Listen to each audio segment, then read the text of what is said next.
Okay na mga parts, tapos na yung deliver natin kay ma'am. So mga parts, naglipad si ma'am dito sa may ano, from Bungalo to Bongga Condominium. Sana all lahat. Okay din yung third booking na nakuha natin mga parts. Kahit mahirap akit sa may condo, ang binigay sa atin ni ma'am ay 1,000 via Gcash. Ang booking niya ay 374 lang. Paano naging dalawa yung booking? Oh, no! Dalawa pumunta? Sa inyo din dapat yung isa? Ako unang na-book. Pangalawa ka. Pero ano yun, sabay ng book, isang book lang. Naging dalawa. Dalawang cellphone ginamit nila. Dalawang cellphone.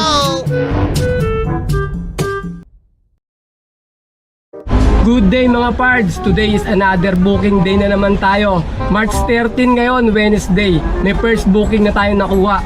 San Bartolome, going to San Bartolome Novaliches sa halagang 299. Ang layo ng pick-up location ay 1.1 kilometer. Papunta na kami sa may pick-up location. Ayun mga pards, mga makina pala ito ng pick-up natin. First booking natin. Sino ba nag-book nito, sir? Yung boss namin. Tama kaya itong address nito? Wala kasi nakalagay na address eh. Ha? Pupunta ka doon? Sige. Yung booking niya kasi mga parts, walang address, Quezon City lang nakalagay oh. Pero sabi niya, convoy lang daw kami kasi pupunta rin daw pala siya dun sa may drop-off location natin. Kaya susundan natin si sir, papunta ron. Baba ng pamasahe mga parts kasi ang base fare natin 310. Ang nakuha namin pamasahe 299. Wala na sa base fare itong pamasahe natin. Kaya per kilometer niya, wala na rin kasi 22 per kilometer. Base fare 310 pag book, wala na 299 din. Ganun na ano, yung diskarte nila alam mo sa pamasahe natin. Wala na sa base fare. Yung nakalagay kagabi, tinignan ko sa may pricing details niya. 310 yung base fare natin. Nasaan na yung base fare? Wala. Ano na to, 299 lang tong ano natin, pamasahe natin. Nagkulang siya ng 11 pesos. Tapos yung per kilometer pa natin na 22 pesos per kilometer, wala na rin. Sabihin mo 2 kilometer to, dapat yung 44. Dapat ang total 310 plus 44, dapat 344. Wala eh. Ay 354 pala dapat. Eh wala na. Natin magagawa. Si dala mo ba nagdedesisyon ng pamasahe natin? Black pala yung sinakay natin, black. Ang mga cylinder, as mga piston. Bigat to. Meron pa. Alright, picturean natin mga parts. Okay. Okay mga parts, na-pick up na natin yung mga makina ng sasakyan. Ang layo ng drop-off natin ay 1.8 kilometer lang. Papunta na tayo sa may drop-off location. Mag-aano tayo sa kanila, convoy. Susundan natin sila, sila yung nakakaalam nung ano eh. Baka mali kasi yung pin location eh. Ayun, yung nakamotor na yun mga parts. Susundan natin. March ngayon mga parts. Ngayon yung buwan na struggle tayo kay Lalamove. Kaya kailangan so-survive tayo kasi matumal ang mga booking ngayon. Tapos binabaan pa nila Lalamove yung fare natin. Tsaka, tignan natin kung baka susunod na ba, baka ibaba niya pa, masyado na tayo malulugi. Kasi yung diesel ngayon nagtataas. Sinabay pa nila Lalamove sa pagtataas ng diesel yung pagbaba ng pamasahe niya. Kaya kailangan talaga diskarte.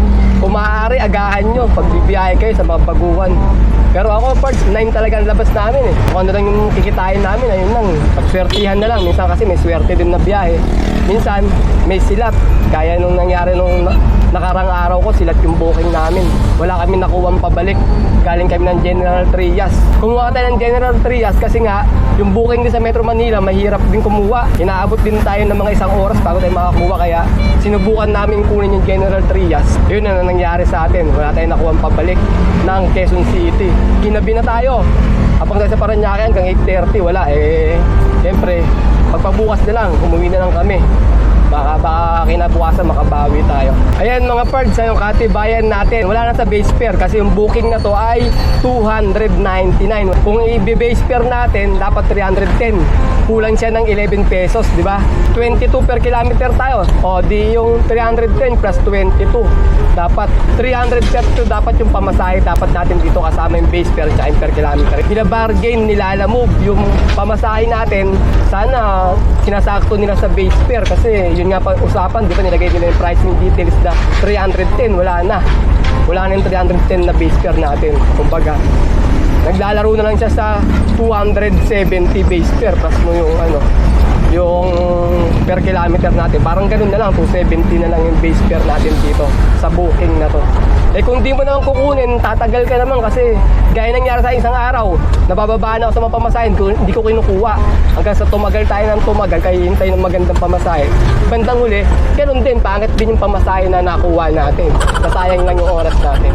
Kaya kailangan kahit mababa na ngayon, pagtsagaan mo na para makarami ka ng booking. Kuha ka na lang ng kuha, kumbaga. Ganun na ang labanan dito ngayon. Alright, papunta kami sa may drop-off mga parts. Update ko kayo pag nasa may drop-off location na kami. Okay, drop-off tayo mga parts. Bababa na nila sir yung makina. Yung stock yan.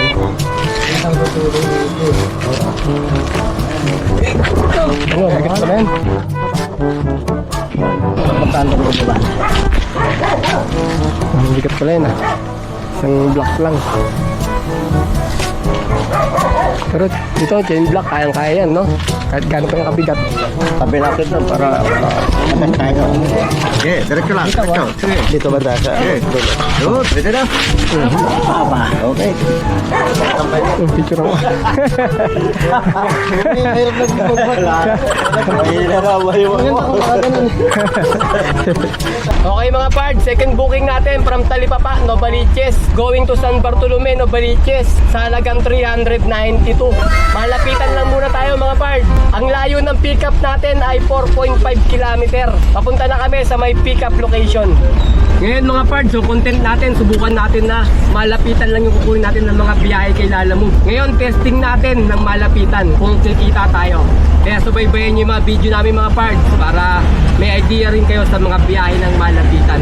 Alam nyo mga pards, mas maganda kasi may kaalaman na kayo bago kayo magsimula sa mga ganitong negosyo kasi para nalalaman nyo, hindi kayo nagugulat kung sakaling nandito na kayo, nagumpisa na kayong bumiyahe kay Lalamove, may mga idea na kayo kung paano kumuha ng booking, paano mag-drop off, paano yung mga bagay-bagay na hindi nyo nalalaman tungkol sa pagbibiyahe natin kay Lalamove. At least kahit pa paano, may konti kayo nalalaman sa pagbibiyahe nyo kung gusto nyo rin mag-business ng katulad ng ginagawa namin. Ako aaminin ko mga pards, mahirap talaga yung negosyo ng ganito kasi nakakapagod din. Kung minsan hindi deliver mo, bubuhatin mo pa yung mga pupuntahan mo. Huwag ka pupunta sa mga lugar na mga matutumal talaga. Kasi pag ganyan, nahirap, matatagalan ka kumuha ng booking tapos kung minsan wala pa. Wala ka na makukuha, alis ka sa lugar, masasayang yung diesel natin. Kaya kailangan talaga.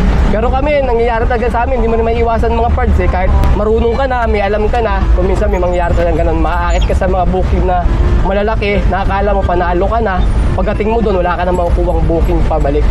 Kaya kailangan talaga mag-diskarte ka rin dito, hindi yung banat ka lang din ng banat sa mga biyahe. Kaya tayo mga Lalamove driver, mga pards, think positive lang tayo. Huwag tayo maniniwala basta-basta sa mga comment na mga kung ano-ano dyan kasi minsan kadalasan sa mga nagko-comment dyan ayun na yung mga wala kay Lalamove eh. Nasa ibang trabaho na tapos maninira lang yan. I-down lang tayo ng mga yan, pa-comment na kung ano-ano yan tapos wala naman sila sa kalagayan natin ngayon eh. Sasabihin nila ganyan-ganyan, marami silang kesyo ganyan, mas maganda pa ron, di ba? Think positive lang tayo lagi na maganda yung kikitain natin, huwag tayo magpapadown sa mga ganyan mga parts. Sa pagbibusiness ng ganito, hindi naman lagi puro mataas ang kita, laging panalo. Kahit saan naman negosyo, may tumutumal eh, gaya yung mga tindahan ngayon, mga business ngayon, matutumal din sila. Kaya wala tayong halos delivery, wala rin sila kasi nabibenta, kaya hindi tayo nakapag-deliver din ng marami ngayon. Panahon lang yan, may panahon na malakas, may panahon din na matumal. Hindi lahat ng negosyo laging malakas araw-araw mga parts. Yan ang tatandaan nyo. Kaya kung sakaling matumal, huwag kayong panghihinaan ng loob, huwag kayong aayaw agad. Laban lang ng laban. Mga parts, yung ano natin, second booking. Yan yung pick up natin. Hindi ko alam kung ano yan. West Fresno. Sige, kontakin ko na lang ito pagdating ko doon. Mamaya sir. Doon na sa atin bayad sir, sa may pagdadalang ko na. O sa inyo. Ano ba ang ano mo? 392. 392 lang yan sir. 400. Okay na to sir, salamat sir. Okay. Okay mga parts, ito lang pick up natin. Second booking natin to. Okay, let's go. Okay mga parts, na pick up na natin yung second booking natin dito sa may Wilcon Dipat. Ang layo ng drop off ay 2.5 km. Alright, let's go. Okay mga parts, second booking, drop off. Ano tayo, bababa natin to ano. Ano bang tawag dito tayo? Ano ba to? Okay. Doon. Okay. Sampo, ulit.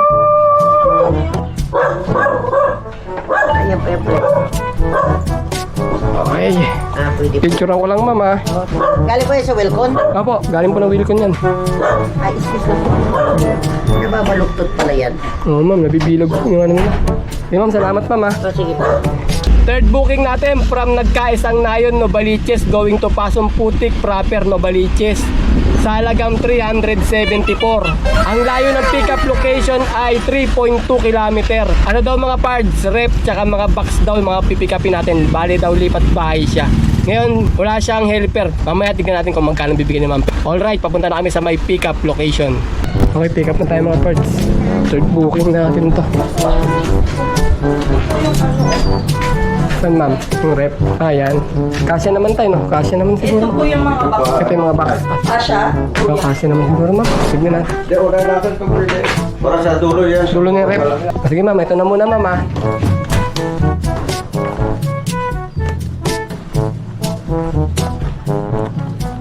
Lipad na raw siya ata sila ma'am, eh. Alis na. Oh no! Ah.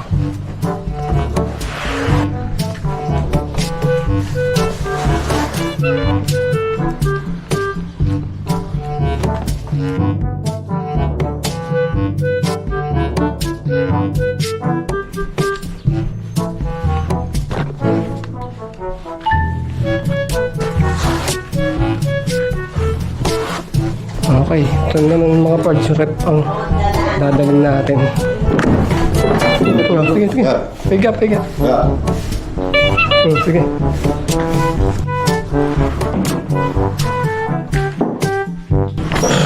Okay. Aray. Ah, sige. Ha, muna ako. Hop. Ayan, sige, buhat mo niya sa puwet. Ayan. Ah.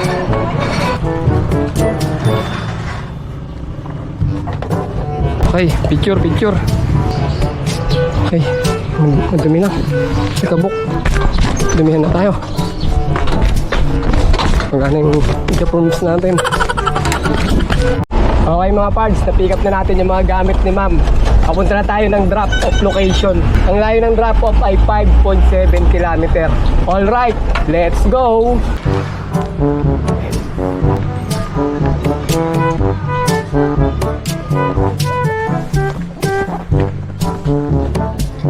Kaya Ben? Taas? Okay mga parts, turret, last ball. Kakit natin ang elevator. Yan. Hawak mo dyan? Yeah.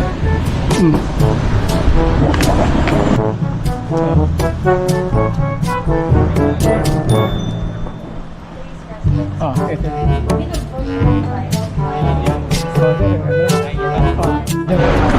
Ayun na. Mabagsak to, mahal to. Stop.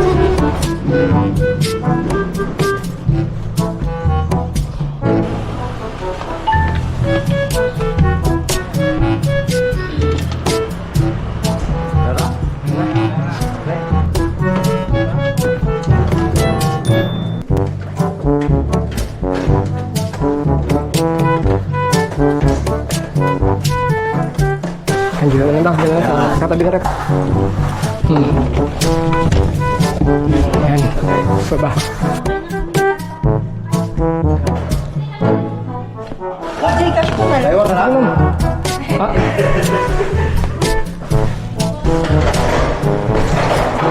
Okay na mga parts, tapos na yung deliver natin kay ma'am. Yung mga parts, naglipad si ma'am dito sa may ano, from Bungalo to Bongga Condominium. Sana all lahat. 09 243. 243. Ah. 1K. Hey, ma'am, salamat ma'am. Parang hindi pa po kayong kain. Oo ma'am, hindi pa na yan. Yan na po. Okay ma'am, salamat ma'am. Maraming salamat po. Thank you ma'am. Okay din yung third booking na nakuha natin mga parts. Kahit mahirap akit sa may condo, ang binigay sa atin ni ma'am ay 1,000 via Gcash. Ang booking niya ay 374 lang. Kaya nagkaroon tayo ng tip na 626. Alright na rin yung buhat natin. Goods na yun. Kasi 600 yun mga parts. Okay na. Konti lang din naman yung gamit ni ma'am. Di naman gaano kadami yan. Hindi nga punong-puno yung sakyan natin. O, hanap tayo ng pang-fourth booking. Pang-apat na booking from Pasong Putik, Novaliches going to Camarin, Caloocan North sa halagang 348. Malapitan lang ito mga pards. Wallet to ah. Ang layo ng pick-up location ay 1.5 kilometer. Papunta na tayo sa may pick-up location. Mandawi Pom Terraces ang pagpipick-upan natin. Okay mga parts, pick up tayo. Pang-apat na booking. Mandawi Pom. Ayan, kailan pala Pom. Yung kay Sir Luis yan, Sir, no? Pwede Pa? Valid ID. Teka lang. Wala pa akong book niyan eh. Ngayon may book na ako eh. Okay lang ba yan?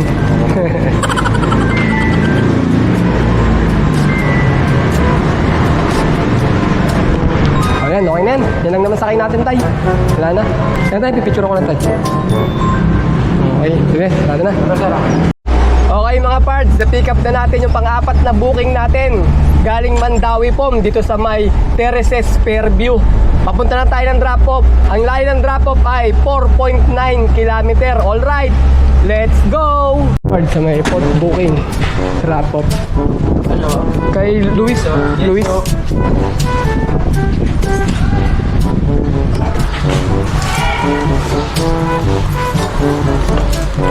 Picture ko na sir ah. Ay, sige lang. Okay sir, salamat sir ah. Panglimang booking natin from Gulod, Novaliches going to Makati sa halagang 687. Ang layo ng pick-up location ay 2.8 kilometer. Papunta na kami sa may pick-up location. Paano naging dalawa yung booking? Dalawa pumunta? Walang panglimang booking. Saan ba ma'am? Ah, ayun. Ito pala tayo. Oo, kasama yan ma'am. Malakas pa yan.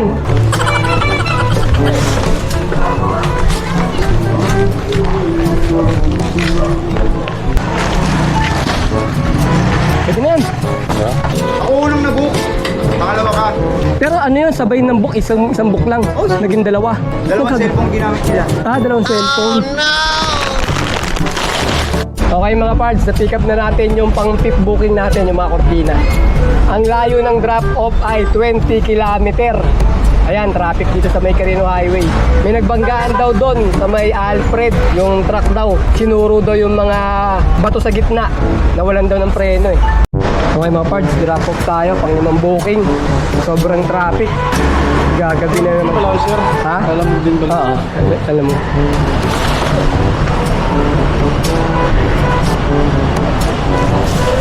Picturean natin. May pang-anim na booking na tayo mga pards. Papunta pa lang tayo ng drop-off. Nakuha na natin to agad. From Makati going to Commonwealth sa halagang 713. Ang layo ng pick-up location ay 2.8 kilometer. Papunta na kami sa may pick-up location. Okay, pick up tayo mga pards. Pang-anim na booking. Lamesa daw, tsaka upuan. Ang pipick upin natin. Kahoy na lamesa pala yan. Kahoy na lamesa yung pipick upin natin mga pards. Nagilid na lang to. Pero gilid. May upuan? May upuan ba? Patagilid na lang daw tayo. Yan, pag ganyan naman. Saan?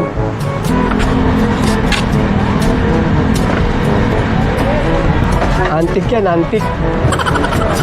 Ay, mga antik. May pa pala tayo. Meron pa? Ano lang, parang pasok. Oh, sige. Gabi na naman, madilim na, di na tayo magkakitaan. Papunta na kami ng drop-off. Ang layo ng drop-off location ay 22 kilometer. Alright, let's go! Okay, drop-off tayo, booking. Ay mga pards, pang-anim na booking natin. Drop-off. Ano nga palang ilaw ah. Dilim.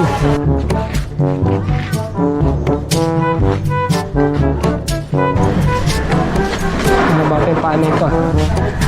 Lagi ka ano lang, yung patong na lang. Patong. Yan. Okay mga pards, income reveal ulit tayo ngayon. I-income reveal natin yung biyahe namin kagabi. Kasi ngayon lang ako nakapag-vlog ulit kasi napagod tayo, natulog na tayo. Ngayon umaga, time check 8 AM na. Ito yung kinita natin, naka-6 na booking tayo kagabi. Ang kinita natin ay 1,680. Plus natin tong isa mga parts, itong nandito. Kasi ngayon ko lang na-complete, kaya ngayon siya nag-appeal. Ano to, bale 1,680 plus 570. Ang kalalabasan niya ay 2,250 mga parts. Ayan ang kinita natin kagabi, 2,250. Pagkatapos i-plus natin yung 800 na tip na nakuha namin. Ang nagpalaki doon yung rep na inakyat natin sa may condominium. 2,250 plus 800 equals 3,050 mga parts. Ayun yung kinita natin kagabi. Labas na rin yung commission nila Lalamove. Pagkatapos, bawasan natin ng pan-diesel na 700 at 200 na pangkain. Bale, 900 yon. 3,050 minus 900 equals 2,150 mga parts. Ayun ang kinita natin kagabi mga parts. Naka 2,150 tayo. Labas na rin yung pangkain, pang diesel, saka yung commission nila Lalamove mga parts. O paano mga parts, ayun lang kita-kita na lang ulit tayo sa mga susunod ko pa mga video. Maraming salamat.